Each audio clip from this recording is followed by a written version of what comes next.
하나님의 말씀 누가복음 17장 5절에서 10절까지의 말씀 다 같이 한 목소리로 읽겠습니다.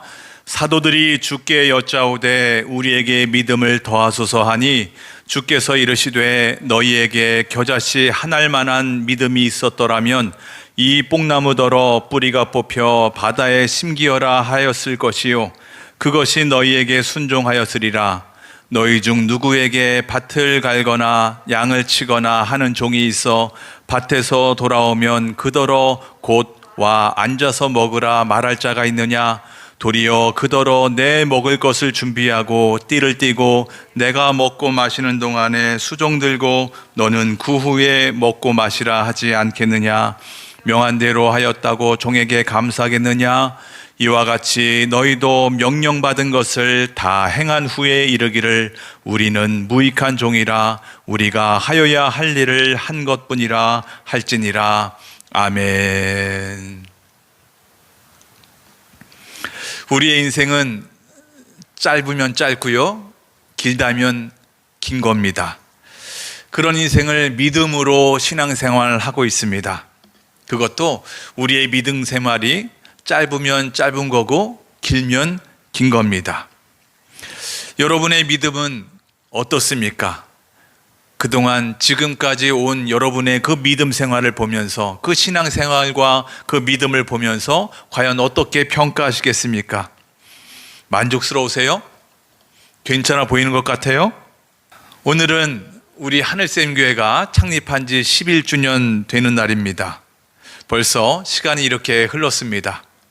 과연 지금의 우리 교회가 하나님께서 기뻐하시는 믿음을 가지고 있을까? 하나님이 과연 우리의 믿음과 신앙의 삶을 바라보고 계실 때 어떤 마음이실까? 하나님이 우리를 보시고 뭐라고 말씀하실까? 그 대답이 궁금하기도 하고 나름 고민이 되기도 합니다. 또한 지금은 추석 연휴 중이잖아요. 그 어느 때보다 연휴가 길다고 이야기하는데 이 연휴를 맞이해서 우리가 만날 사람들이 평상시보다 참 많이 있을 겁니다. 그러면 우리는 그리스도인이잖아요. 부담감이 있죠. 나는 하나님의 자녀로서 많은 사람들에게 선한 영향력을 끼쳐야 돼 라고 하는 생각들이 있을 겁니다. 그렇기에 우리는 고민이 되는 거예요. 과연 내 믿음이 건강할까? 내 믿음이 괜찮은 걸까? 옳은 믿음일까? 그런 생각이 듭니다. 오늘은 그런 고민이 있는 분들에게 아주 유익한 시간이 될 겁니다. 오늘 본문이 그에 대한 확실한 답을 주고 있기 때문입니다. 우리 오늘 본문 5절을 한번 읽어볼까요? 새 번역으로 읽어보겠습니다. 시작. 사도들이 주님께 말하였다. 우리에게 믿음을 더하여 주십시오. 예수님, 우리에게 믿음을 더해 주세요. 우리의 믿음이 부족해요. 그러니까 주님이 채워주세요. 우리의 믿음이 작으니까 큰 믿음을 주세요 라고 요청하고 있는 겁니다. 왜 이 사람들이, 이 제자들이 예수님께 이런 요청을 하는 거예요? 예수님이 이 사람들에게 아주 도전적인 말씀을 해주셨거든요. 두 가지였어요. 하나는 너 정말 내 제자, 주님의 제자 맞냐? 그러면 누구든지 사람을 실족하게 하면 안 된다.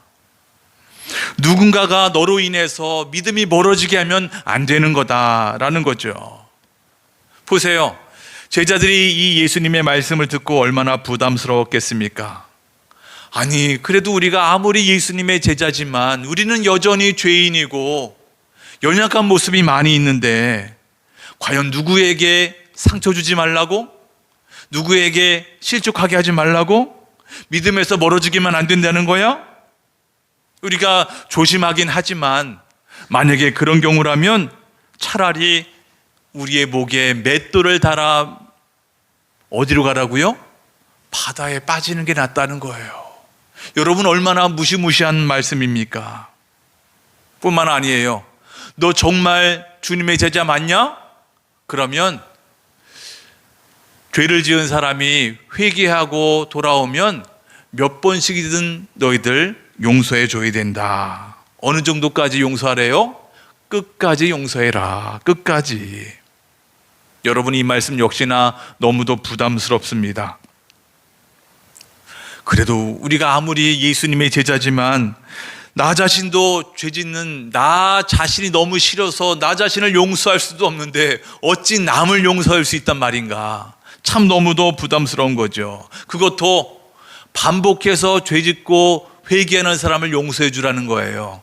여러분, 반복해서 죄를 짓고 회개를 구한다? 무슨 얘기죠? 상습범 아니에요? 과연 그 사람의 그 회개가 진정한 회개인지도 의심이 드는 사람인데 어찌 우리가 끝까지 그 사람을 용서할 수 있단 말입니까?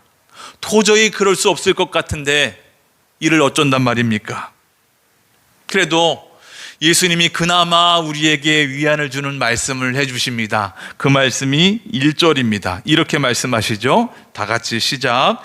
예수께서 제자들에게 이르시되 실족하게 하는 것이 없을 수는 없으나 그렇게 하게 하는 자에게는 화로다. 여러분, 자막을 보세요. 실족하게 하는 것이 없을 수는 없다. 이 땅에 죄악이 가득하구나. 이 땅에 죄악의 유혹이 많구나 라고 하는 것을 우리 주님이 아신대요. 그나마 위안이 되죠. 우리 주님은 내 자신이 얼마나 연약한지도 아시고, 그리고 내가 살고 있는 이 시대가, 이 세상에 얼마나 많은 죄가 있는지를 잘 아신다는 거죠. 주님께서 아신다니까 그나마 천만다행입니다. 그래도 주님이 우리에게 어마어마한 이 명령을 내리셨잖아요. 실족하게 하면 안 돼. 끝까지 용서해야 돼. 우리가 아무리 생각해도 도저히 이 말씀에 순종할 수 없을 것 같은데 그래도 어떻게 해요? 주님께서 그렇게 말씀하시니, 명령하시니까 우리가 따라야 되긴 하겠는데 따르자니 내 믿음이 너무도 부족한 것 같은 거죠. 더구나 얼마 전에 예수님이 그러셨거든요. 제자들이 그랬던 것 같아요. 무엇을 먹을까, 무엇을 마실까 염려하고 걱정하고 있는 그 제자들 보고 이렇게 말씀하신 적이 있어요. 누가복음 12장 28절입니다. 읽어보겠습니다. 오늘 있다가 내일 아궁이에 던져지는 들풀도 하나님이 이렇게 입히시거든 하물며 너일까 보냐 믿음이 작은 자들아. 세 번역으로 보면 믿음이 적은 자들아. 우리가 인생을 살면서 왜 걱정하는 거예요? 왜 염려하는 겁니까? 믿음이 작아서일 수 있구나, 믿음이 적어서일 수 있구나 생각할 수 있습니다.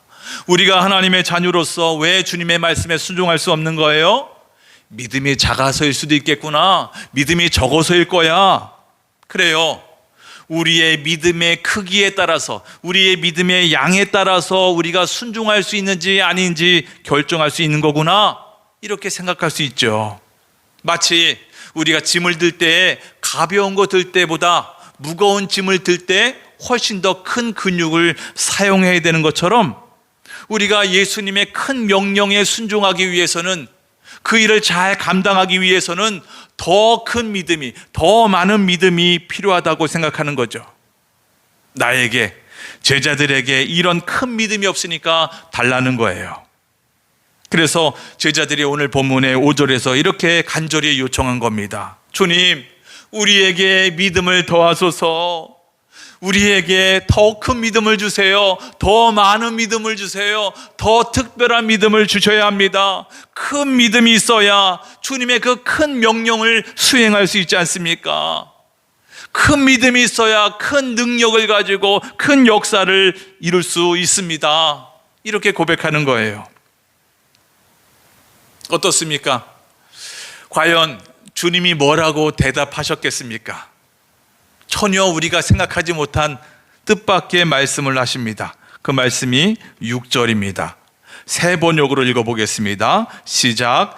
주님께서 말씀하셨다. 너희에게 겨자씨 한 알만한 믿음이라도 있으면 이 뽕나무더러 뽑혀서 바다에 심기어라 하면 그대로 될 것이다. 자막을 보세요. 겨자씨 한 알만한 믿음이라도 있다면 놀라운 역사가 나타날 수 있다. 이렇게 말씀하시네요. 여러분, 이 말씀 이해되세요? 이 말씀은 제자들의 그 요구를 거절하시는 게 아니에요. 예수님이 이 제자들의 마음을 간파하신 거예요. 그것을 알고 이 제자들이 오해했으니까 그 오해를 풀어주고 계시는 거예요. 수정해주고 계시는 거예요. 한마디로 말하면 믿음의 양이 중요한 게 아니라 믿음의 질, 이게 훨씬 더 중요한 거라는 거예요. 여러분, 그러면서 수정해 주시면서 예수님이 이 말씀을 하시죠. 겨자씨 이야기를 하십니다. 여러분, 사진을 볼까요? 겨자씨가 이렇게 작습니다. 그래서 당시에 이 겨자씨 같다라고 하는 말을 관용어로 사용할 수 있을 정도로 이 겨자씨 같다라고 하면 가장 작다, 이런 뜻이었어요. 근데 예수님 말씀하시죠. 이렇게 너무도 작아 보이는 이 겨자씨 한 알도 이 안에 생명력이 있기 때문에 심겨지면, 사진을 보세요. 이렇게 큰 겨자 풀이 될 수도 있고 겨자 나무가 될 수도 있다. 2m 정도까지 큰다는 거예요. 마찬가지 우리의 믿음도 그렇다는 거예요. 우리의 믿음의 양이 아무리 작아도 된다. 괜찮아. 다만 그 믿음이 아무리 작을지언정 진짜냐 진짜가 아니냐, 이게 더 중요하다는 거예요. 만약에 겨자씨만한 작은 믿음이 있을지라도 그 믿음이 참되고 순수한 믿음이라면 부족함이 없다는 거예요. 어떤 역사가 일어날 수 있대요? 이 뽕나무더러 뽑혀서 바다에 심기어라 하면 그대로 될 것이라는 거예요. 예수님께서 말씀하신 뽕나무가 과연 어떤 뽕나무일까? 찾아보니까 대략 이 정도 되는 흑뽕나무를 이야기하는 거다라는 거예요. 보시는 것처럼 이 뽕나무가 왕성해요. 가장 큰 특징은 뿌리를 깊이 내린다는 거예요. 보세요. 이렇게 뿌리가 깊은 나무를 뽑아서 바다에 심기어라. 여러분, 가능한 말이에요? 도저히 불가능한 거죠. 상식적으로 불가능한 거예요. 그러나 겨자씨만한 그 작은 한 알의 그 믿음일지라도 정말 순수한 믿음이고 진정한 믿음이라면, 하나님을 향해서 절대적인 신뢰를 가지고 있고 하나님을 향해 의지한다면 얼마든지 이런 일이 일어날 수 있다. 뽕나무가 뽑혀서 저 바다에 심기어라 라고 하면 그대로 이루어질 거라는 거예요. 그러니까 이미 제자들아, 너희 안에 있는 그 믿음도 진정한 믿음이라면 얼마든지 충분히 이런 역사들이 가능하다라고 말씀하는 것이죠.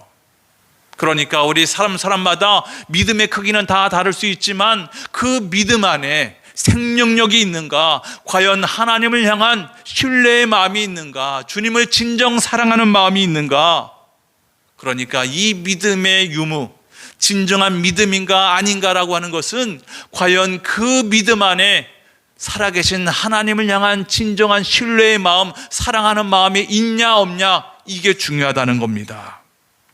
여러분, 이런 말씀 처음 들어봐요? 그렇지 않을 겁니다. 수도 없이 들었을 겁니다.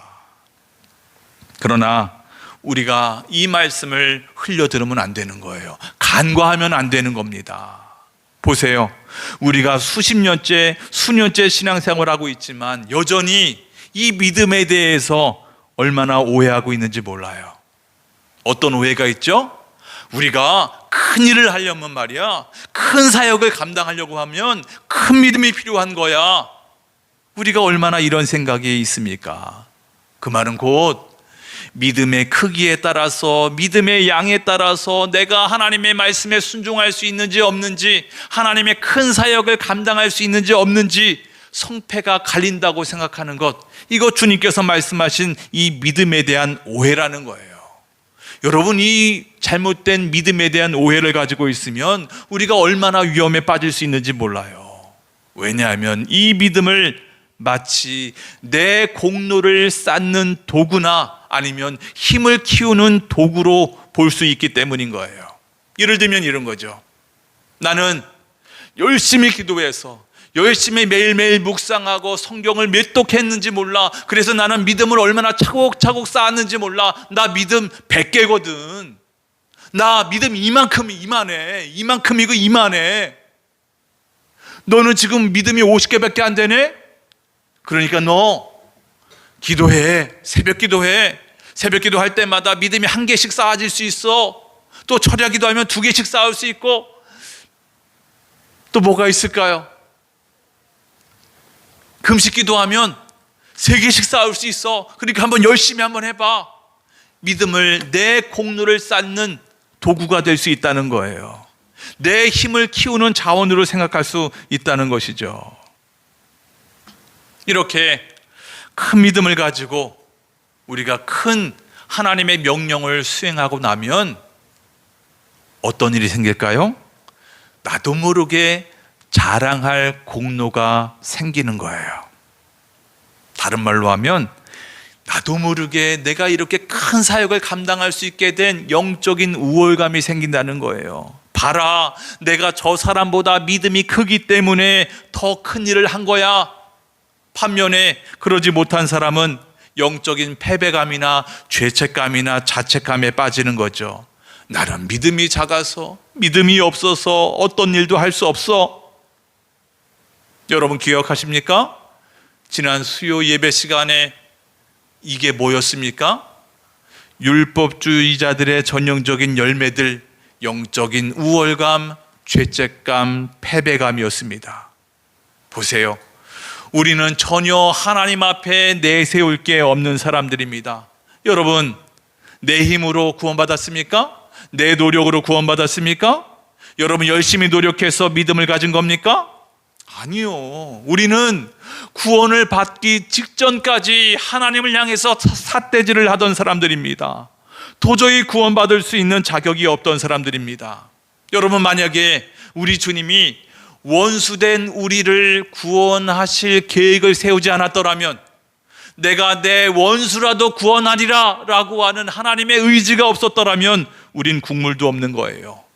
구원받을 수 있는 확률이 0%였어요. 0%. 우리는 절대적인 하나님의 은혜에 의해서 구원받은 사람들입니다. 여러분, 이 말은 내가 구원받는 믿음을 하나씩 내 노력에 의해서 차곡차곡 쌓아서 믿음 100개 쌓았으니까 난 드디어 구원받는 거다. 여러분, 그래서 우리가 구원받은 게 아니라는 거예요. 내 공로로 구원받은 게 아니라 전적인 하나님의 선물로 구원을 받았다는 겁니다. 보세요. 내가 하나님을 알고 믿은 거예요? 하나님을 깨달아서 믿은 거예요? 아니요. 하나님이 우리에게 믿음을 주신 거예요. 믿어진 겁니다. 그러니까 주님 믿음 더 주세요. 더 큰 거 주세요. 더 많이 주세요. 여러분, 그거 아니라는 겁니다. 오히려 나로 하여금 하나님을 알게 하시고 깨닫게 하시고 믿음 주시고 구원해 주셨으니 주님께서 나에게 주신 그 믿음을 가지고 내가 주님을 더욱더 사랑합니다. 더욱더 하나님의 나라와 의를 위해서 조금 더 노력하고 싶습니다. 주님께 더 가까이 나아가고 싶습니다. 주님을 더 신뢰합니다. 더 의지합니다. 주님께 더 감사합니다. 한 발짝 한 발짝 더 가까이 나아가려고 하면 되는 거라는 거예요. 보세요. 오늘 그래서 예수님께서 종의 비유로 말씀해 주신 거예요. 7절부터 보면 종의 비유를 간단하게 말씀해 주시는데요, 종이 바깥에서 하루 종일 열심히 일하고 돌아오면 주인이 뭐라 그래요?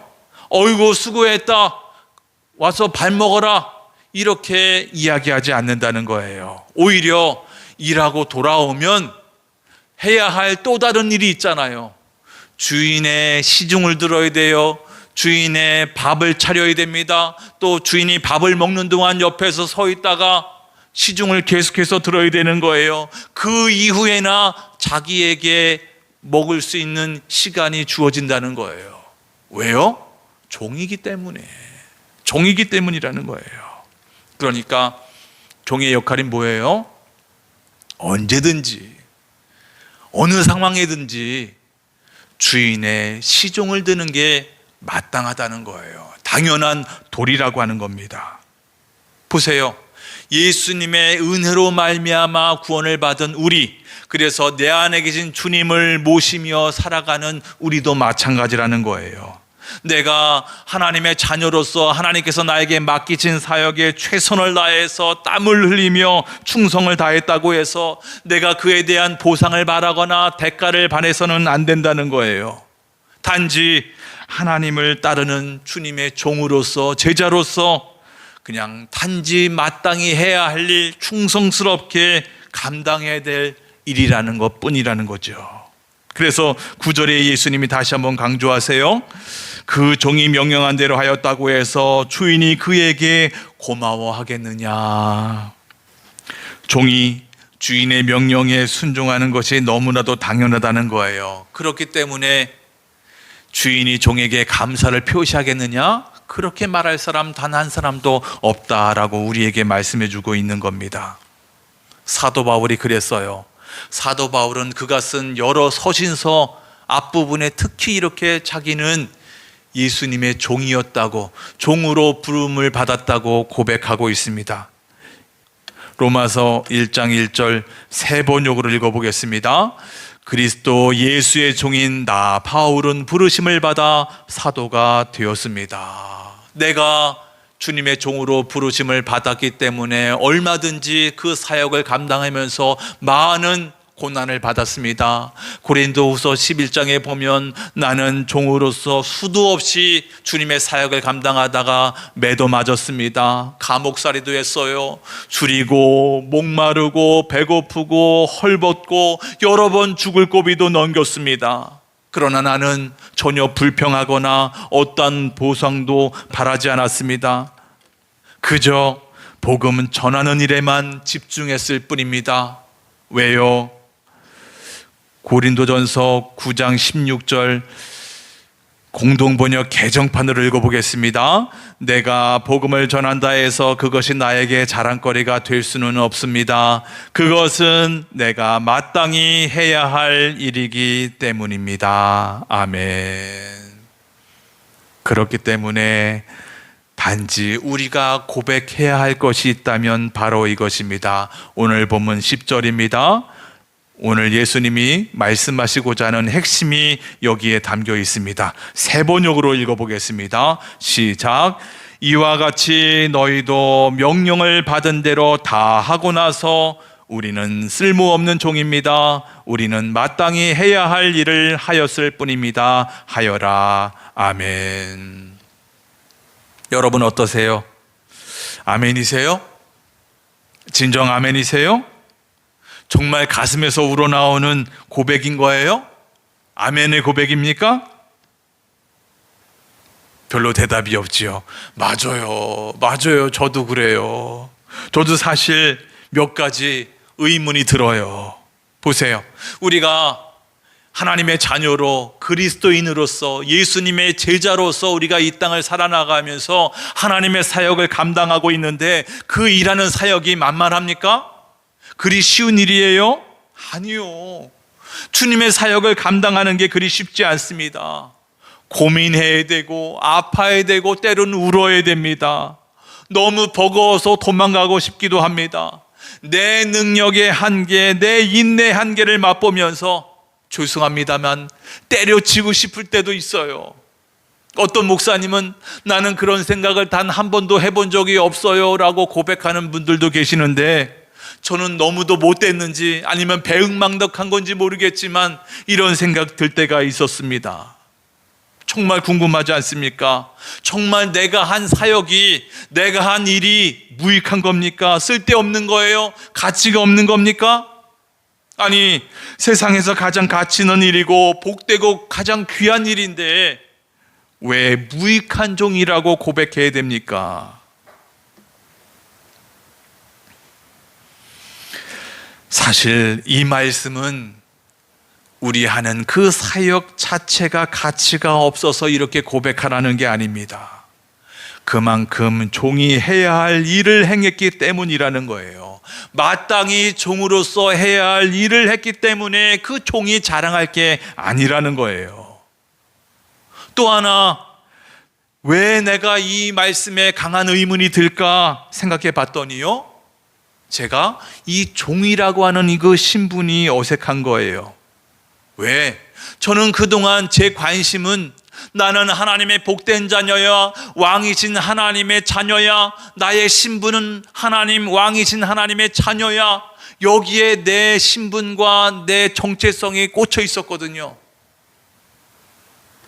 그래서 하나님의 자녀로서, 왕의 자녀로서, 왕의 신분으로서 과연 나는 하나님의 사랑을 듬뿍 받고 있는가? 나는 그 사랑을 누리고 있는가? 이 사랑을 확인하려고 했고 더욱더 믿으려고 했던 이 일에 관심을 쏟았는데, 오늘 본문에서 주님께서 우리에게 말씀하십니다.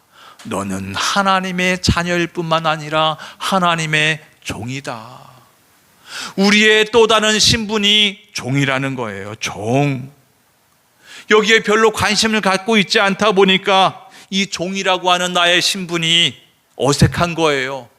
이 옷이 별로 내 마음에 들지 않는 거예요. 벗고 싶은 거예요. 내가 종이 맞나?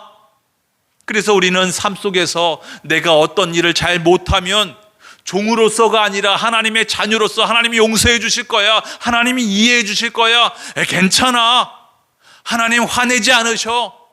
자꾸 하나님의 자녀로서 나 자신을 바라보니까 자꾸 좋은 면만 보려고 하고 좋은 쪽으로 해석만 하려고 하는 거예요. 그러나 오늘 예수님이 분명히 우리에게 말씀하시거든요. 너희는 하나님의 자녀일 뿐만 아니라 종이다. 종이야.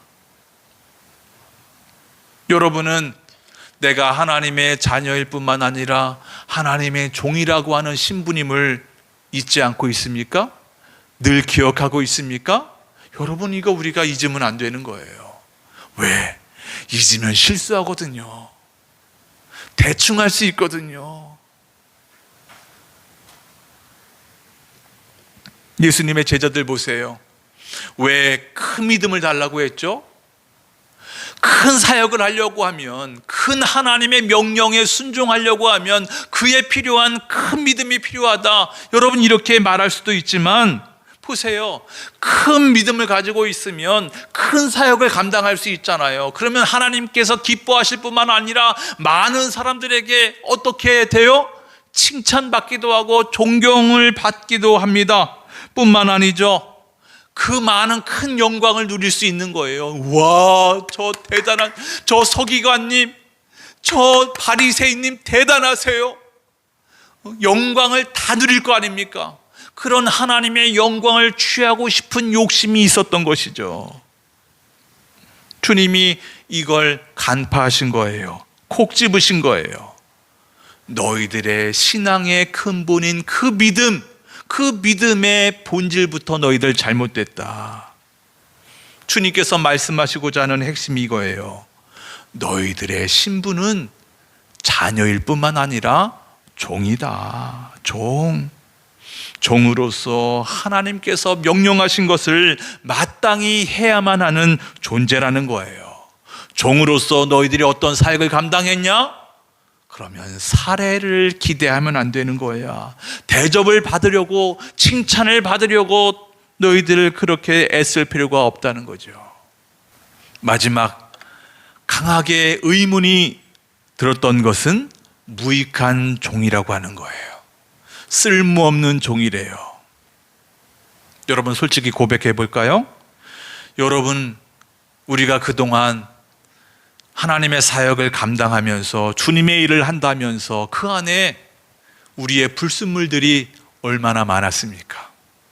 하나님의 영광을 위해서 내가 이렇게 애쓰는 겁니다 라고 말은 하지만 그 가운데 내 이름을 드러내고 싶고 칭찬받고 싶고 인정받고 싶은 욕구가 얼마나 많았습니까? 내 스스로 자화자찬하는 경우가 얼마나 많았습니까? 보세요. 하나님의 영광을 위해서 사역한다고 하지만 정작 나 자신을 드러내고 싶은 욕망에 얼마나 나 자신을 뽐냈는지 몰라요. 주님이 이걸 모르실까요? 주님이 이걸 모르실까요? 그러니 우리가 주님 앞에 무슨 말을 할 수 있겠습니까? 그저 하나님이 나를 계속해서 하나님의 자녀로 세워주심에 감사할 뿐인 거예요. 너무도 연약한 나를 계속해서 버리지 아니하시고 사용해 주심에 감사할 뿐인 겁니다. 오늘 우리가 우리 하늘샘 교회 창립 11주년 감사 예배를 드리면서 또 이 추석 연휴를 맞이해서 많은 사람을 만나는 그런 연휴를 지내면서 우리는 이 믿음, 이런 자세가 다시 한번 확인해야 되고 우리 순수한 이 믿음의 자세가 필요합니다. 보세요. 이 믿음이라고 하는 것은, 주님께서 원하시는 진정한 믿음이라고 하는 것은 내 공로를, 내 노력을, 내 어떤 업적을 쌓기 위한 도구가 아닙니다. 겸손히 순종하기 위한 자세인 것입니다. 우리의 믿음이 건강해지길 원합니다. 건강한 믿음으로 겸손히 더욱더 주님 앞에 무릎 꿇기를 원합니다. 내게 주어진 상황 속에서 최선을 다해서 주님을 섬기고 이웃을 섬기는 여러분과 제가 되길 주의 이름으로 축복합니다.